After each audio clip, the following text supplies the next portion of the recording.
El calor en el desierto de Atacama no era como el de otros lugares. No quemaba la piel, devoraba el alma. El aire seco hacía crujir la garganta, y cada respiración se sentía como inhalar polvo de vidrio. Cuando Raimundo despertó aquella mañana, vio como el horizonte temblaba, distorsionado por el calor y las ondas de una tormenta que se gestaba a lo lejos. El cielo tenía un tinte amarillento, enfermo. Desde el Resplandor del Norte, como la gente lo llamaba, nada había sido igual. No hubo explosiones ni meteoritos, simplemente una noche, el cielo sobre el desierto se iluminó con una aurora verde, y al amanecer, los muertos no estaban muertos. La carne se había secado, pero los cuerpos seguían de pie, moviéndose con torpeza, emitiendo un zumbido bajo desde sus gargantas agrietadas. Raimundo, mecánico de oficio, exobrero de una mina de cobre, había sobrevivido 3 años en las ruinas de Calama. Vivía reparando vehículos oxidados y filtrando agua de los viejos tanques del ferrocarril. Hasta que una noche, los vientos trajeron algo nuevo, voces humanas. Una mujer con uniforme militar desgarrado apareció caminando por la Ruta 5, empujando un carrito lleno de bidones vacíos. Se llamaba María Vicuña, antigua teniente del ejército chileno. Detrás de ella venía Lucas, un joven geólogo argentino que había quedado atrapado en el país durante una expedición científica al Salar de Atacama. Llevaba un cuaderno lleno de dibujos y mapas, donde aseguraba haber encontrado algo, enterrado y vivo, bajo el desierto. Los 3 unieron fuerzas. El combustible se había vuelto inútil, la gasolina normal no encendía. Pero Raimundo descubrió por accidente algo grotesco. Mientras luchaban contra uno de los infectados, un hombre delgado, cubierto de polvo, cuya sangre verde despedía un olor ácido, unas gotas cayeron sobre el motor del camión. El metal se estremeció, como si cobrara vida, y el motor tosió, encendió.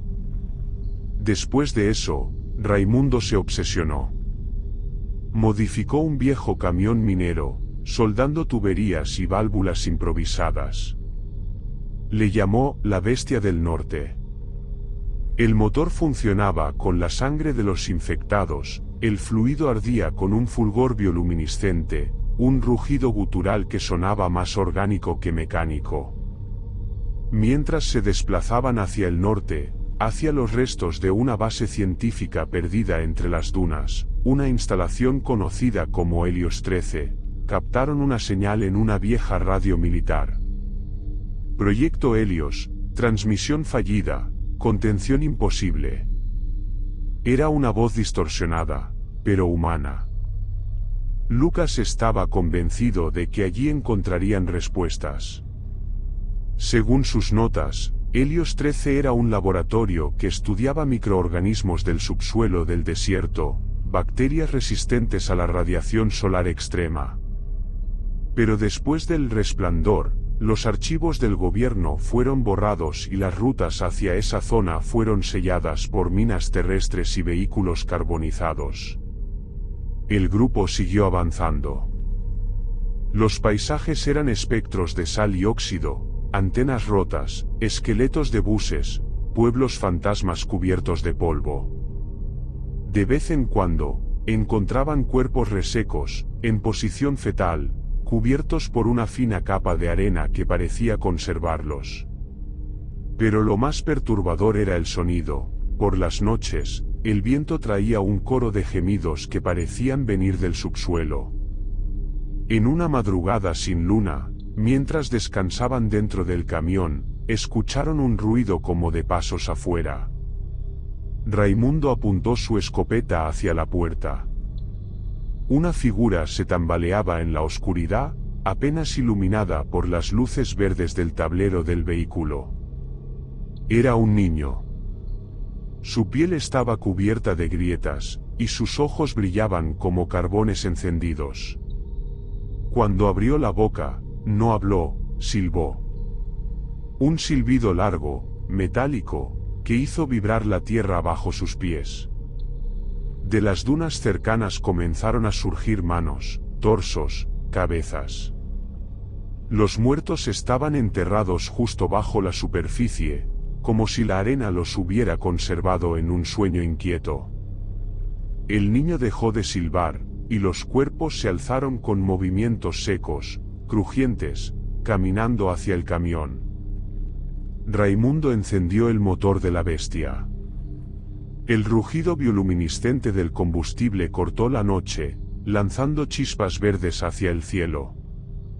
María abrió fuego con su rifle, derribando a los primeros que se acercaban.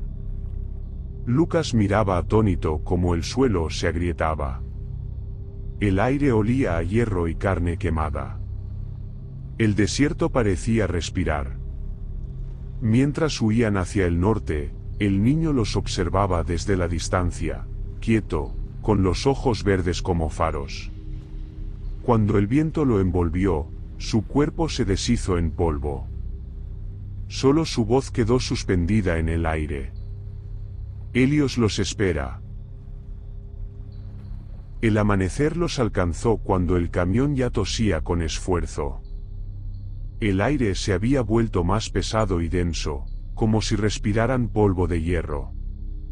En el horizonte, entre las dunas y los restos de antiguas torres de perforación, apareció la base Helios 13.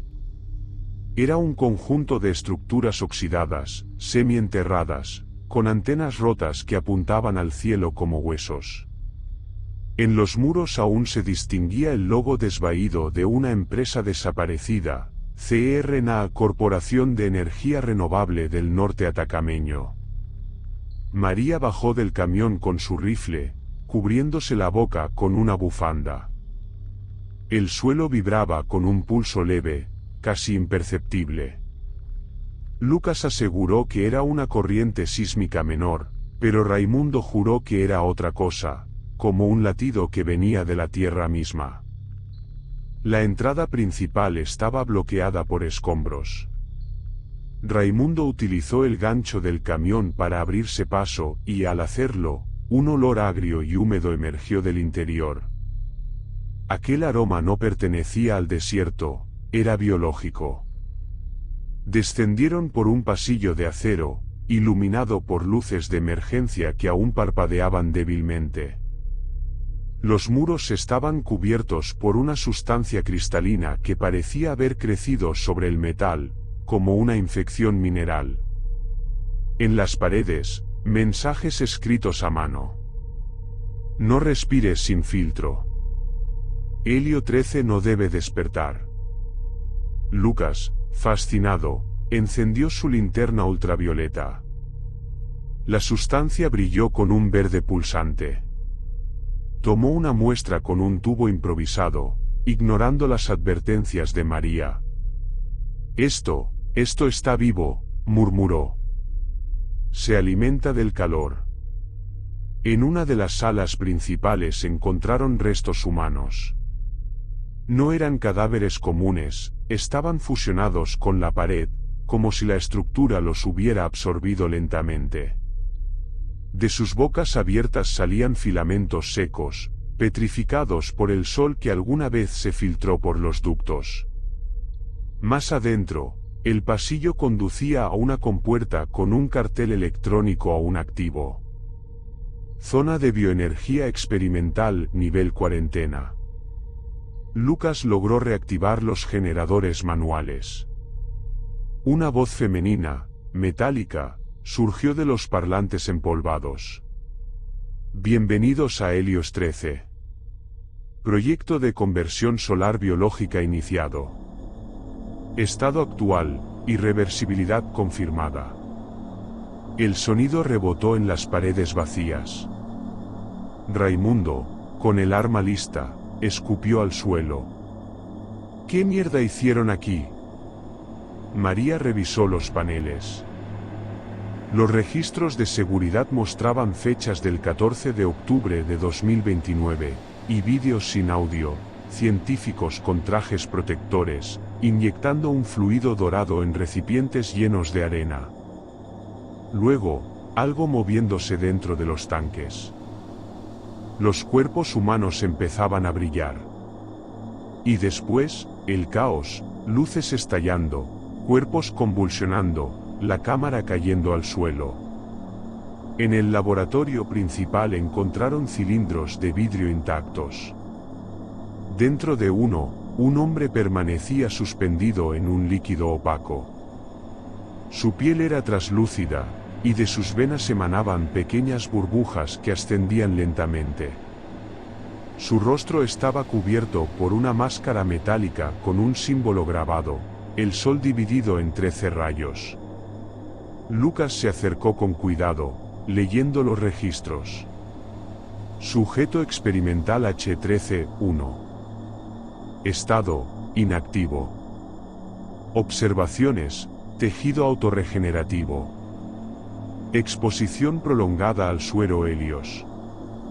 Conciencia, desconocida. El generador falló por un instante, y la luz verde de emergencia iluminó la habitación con un resplandor espectral. El líquido del tanque comenzó a burbujear. María retrocedió, alzando su arma. El cuerpo dentro del cilindro abrió los ojos. Por un instante no se movió. Solo los miró, con la calma inquietante de alguien que recuerda un sueño. Luego, su voz emergió a través de los altavoces de la base. Atacama respira, y nosotros con ella. El cristal se agrietó. Un líquido espeso se derramó por el suelo, arrastrando olor a sal y metal. El sujeto cayó de rodillas, temblando, emitiendo un silbido profundo, igual al que había hecho el niño en el desierto. Lucas, dominado por el asombro, no retrocedió. No lo maten, susurró. No es un zombi, es algo más. Raimundo no lo escuchó. Disparó. El impacto atravesó el pecho de la criatura, pero en lugar de sangre, emanó una nube verde fosforescente. El humo se dispersó por el aire, y los tres comenzaron a toser violentamente. María sintió cómo le ardían los pulmones, mientras la voz del sistema repetía: contaminación biológica detectada. Protocolo Helios, activado. Las compuertas se cerraron automáticamente.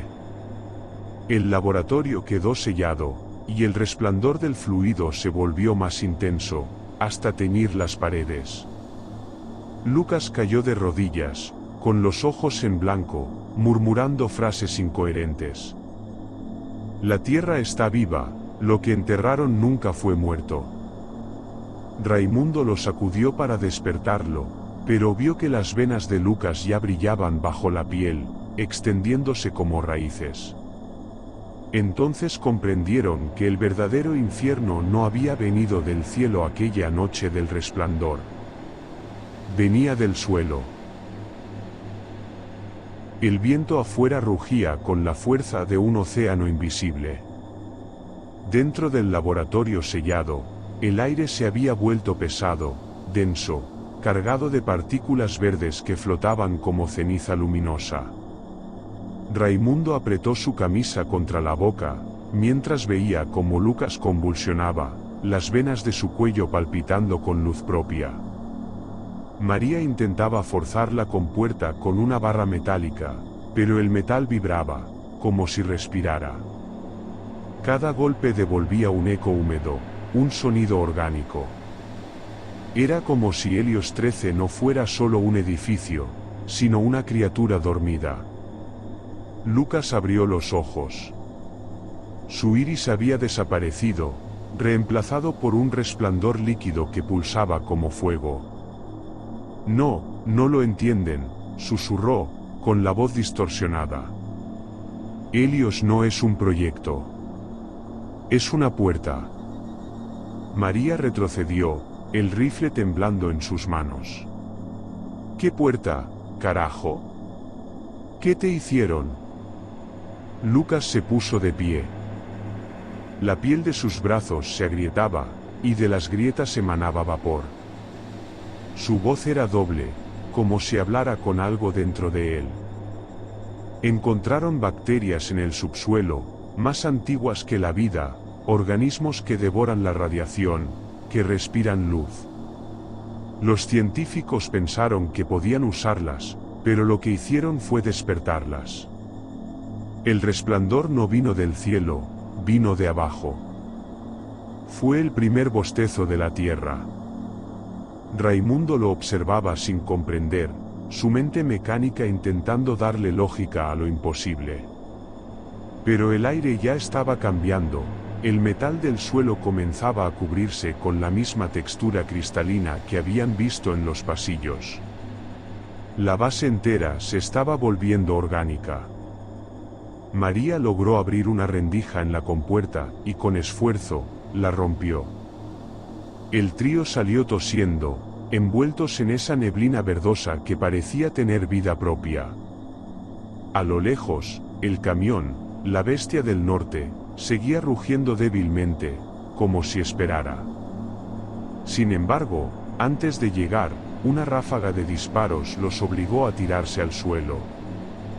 Desde una colina cercana, vehículos blindados improvisados avanzaban levantando columnas de polvo. Eran humanos, pero no parecían salvadores. Llevaban máscaras de gas y tanques de oxígeno a la espalda. En el capó del primero, pintado con pintura roja, se leía una frase: "El sol nos alimenta".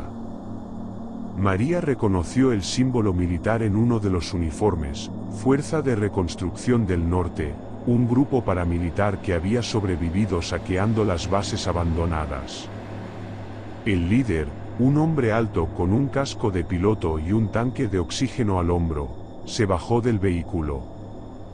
Su voz resonó amplificada por un altavoz: "Soy el capitán Mena. Llevamos semanas rastreando esta instalación. Sabemos lo que encontraron aquí". Raimundo apuntó su escopeta. ¿Y qué cresta quieren? Mena levantó un frasco que brillaba débilmente. Combustible, viejo. El nuevo oro. La sangre verde. Helios 13 creó la única fuente de energía que no se agota, y yo la voy a controlar. Antes de que pudieran responder, los paramilitares abrieron fuego. El sonido de las balas se mezcló con el silbido del viento y el crujido del suelo. María respondió desde las rocas, y Raimundo corrió hacia el camión. Lucas, en cambio, no se movió. Permaneció en medio del fuego cruzado, mirando al suelo, murmurando algo que nadie entendió. Entonces el desierto despertó. Una grieta recorrió el terreno, extendiéndose en todas direcciones. De la arena comenzó a brotar una sustancia verde y caliente, como magma biológico. Los paramilitares cayeron de rodillas, gritando. El suelo se tragó a varios, arrastrándolos bajo una ola de polvo viviente. Lucas levantó las manos, y su piel se volvió translúcida.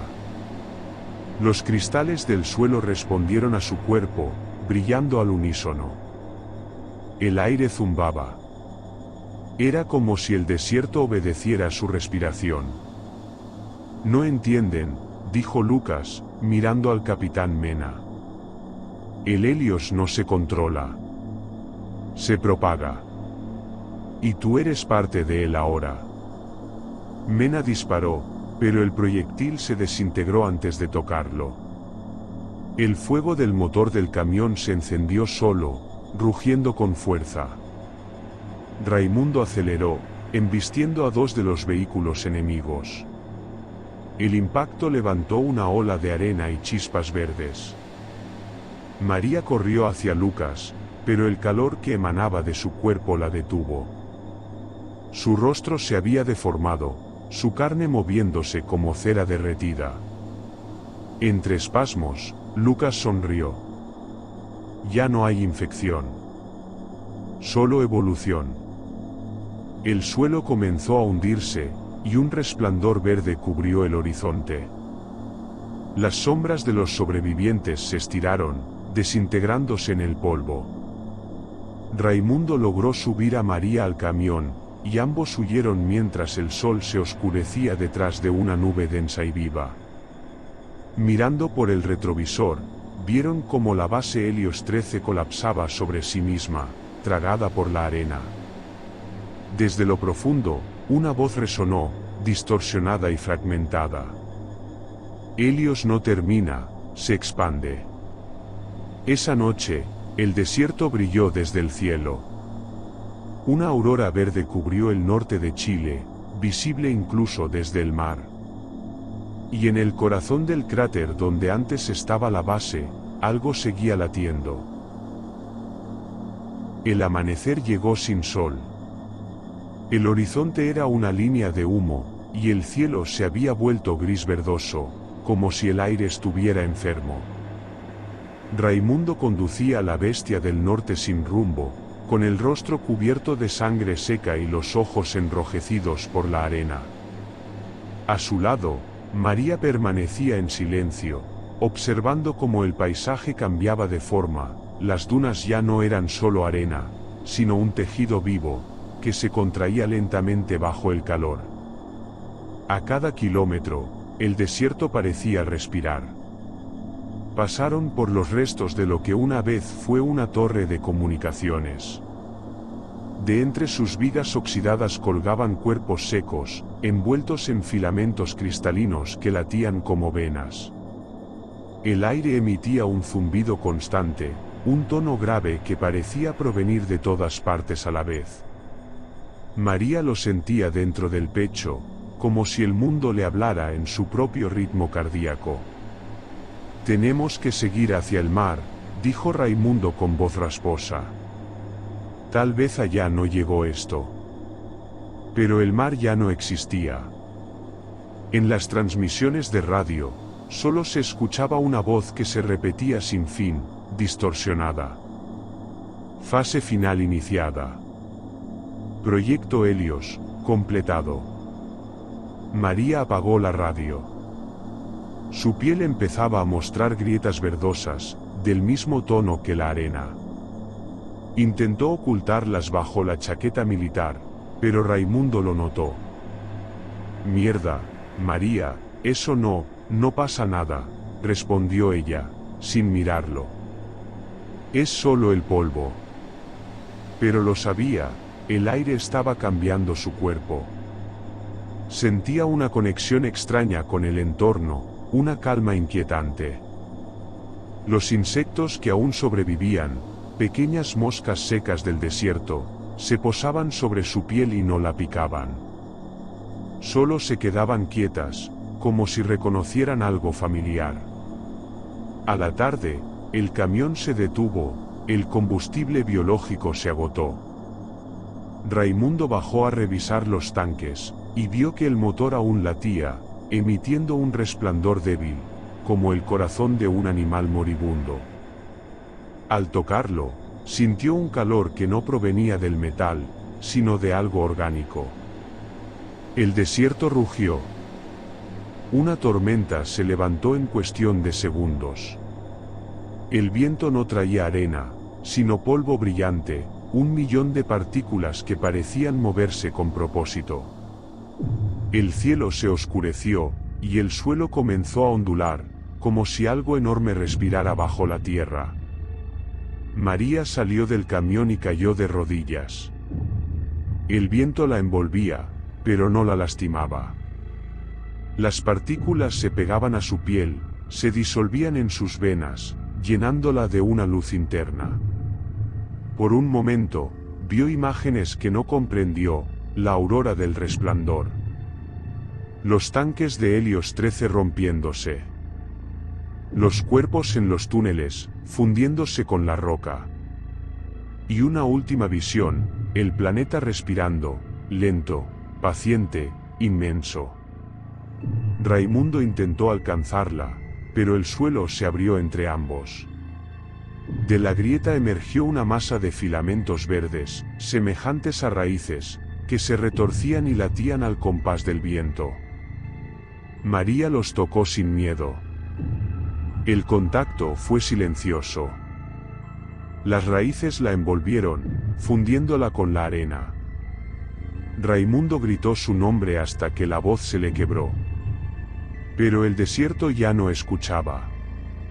Solo respiraba. Esa noche, el aire se volvió transparente.